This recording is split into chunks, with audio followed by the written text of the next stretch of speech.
Hi hello friends, നമ്മൾ ഇന്ന് തിരുവല്ല സ്കൂളിൽ നിന്നും കാസർഗോഡ് നീലേശ്വരത്തേക്ക് സ്കൂൾ ഷിഫ്റ്റ് ആവുകയാണ്. അപ്പോൾ നമ്മൾ കല്ലട ബസ്സിലായിരുന്നു യാത്ര. അങ്ങനെ രാവിലെ പുലർച്ചെ ഒരു 5:30 ആകുമ്പോഴേക്ക് വീട്ടിലെത്തി. ഒത്തിരി ലഗേജൊക്കെ ഉണ്ടായിരുന്നു. എങ്ങനെ കൊണ്ടുവന്നെന്ന് എനിക്ക് തന്നെ അറിയത്തില്ല, അത്രയ്ക്കുണ്ടായിരുന്നു. പിന്നെ സ്കൂളിൽ ആവശ്യമായിട്ട് 4 പാസ്പോർട്ട് സൈസ് ഫോട്ടോ പറഞ്ഞായിരുന്നു. അപ്പം കയ്യിലുള്ളതൊക്കെ പഴയ ഫോട്ടോസൊക്കെ ആയിരുന്നു. അപ്പോൾ പുതിയത് ഒരെണ്ണം എടുക്കാമെന്ന് വിചാരിച്ചു. അങ്ങനെ ഫോട്ടോസൊക്കെ എടുത്തു. മോനാണെങ്കിൽ ഒന്നിനും താല്പര്യമില്ല. പുതിയ സ്കൂള് അങ്ങനെയൊക്കെ ആയതുകൊണ്ട് ഒന്നിനൊരു താല്പര്യമില്ലായ്മ ഞാൻ കണ്ടു.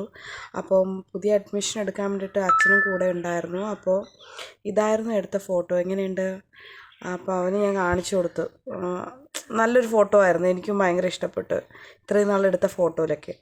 അങ്ങനെ നീലേശ്വരം JCC സ്കൂളിലാണ് ചേർത്തത്. അപ്പോൾ അവിടെ പോയി അഡ്മിഷൻ എടുത്തു, ഞാനും അച്ഛനും കൂടിയിട്ട്. അപ്പോൾ എന്തോ ഒരു സങ്കടം അവൻ്റെ മനസ്സിലുണ്ട്.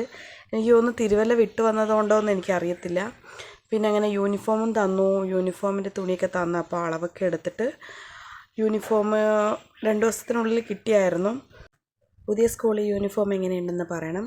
അപ്പോൾ ഇന്നത്തെ വീഡിയോ അത്രയേ ഉള്ളൂ. Tata, bye bye.